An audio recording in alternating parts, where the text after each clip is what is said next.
पिछले 20 सालों से अरुण रेडियो इंडस्ट्री में काम कर रहा था। शायद इसलिए उसे रेडियो की हर बातें मालूम थी, हर शो के बारे में, हर प्रोसेस के बारे में। हम कह सकते हैं कि वह रेडियो का अच्छा जानकार था। लेकिन अरुण की लाइफ में एक बड़ी समस्या थी कि रेडियो में काम करने के बावजूद भी उसने खुद पिछले 10 सालों से रेडियो नहीं सुना था। अरुण को यह जरूर लगता था कि वो सब कुछ जानता है, लेकिन हकीकत में ऐसी बहुत सी चीजें होने लगी थी जिससे अरुण नहीं जानता था। इस गलती का एहसास उसे तब हुआ जब वो एक दिन कैब में बैठकर एयरपोर्ट जा रहा था और कैब ड्राइवर ने कार का रेडियो ऑन कर दिया। उस दिन अरुण को समझ में आया कि पिछले 10 सालों से रेडियो न सुनने के कारण उसमें ऐसी बहुत सी चीजें आ गई हैं जो रेडियो पर होने लगी हैं, लेकिन अरुण को उनके बारे में कुछ भी पता नहीं था। उस दिन से अरुण ने फिर रेडियो सुनने का फैसला लिया और खुद को अपडेट रखने का भी।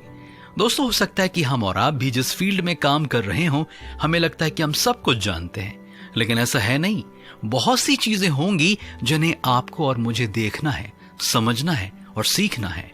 पवित्र शास्त्र में पौलुस कहता है कि उम्र के हिसाब से तो अब तक तुम्हें वयस्क हो जाना चाहिए था, लेकिन तुम अब तक दूध पीते बालकों के समान ही हो। आइए एक नया निर्णय लें। परमेश्वर आपको आशीष दे।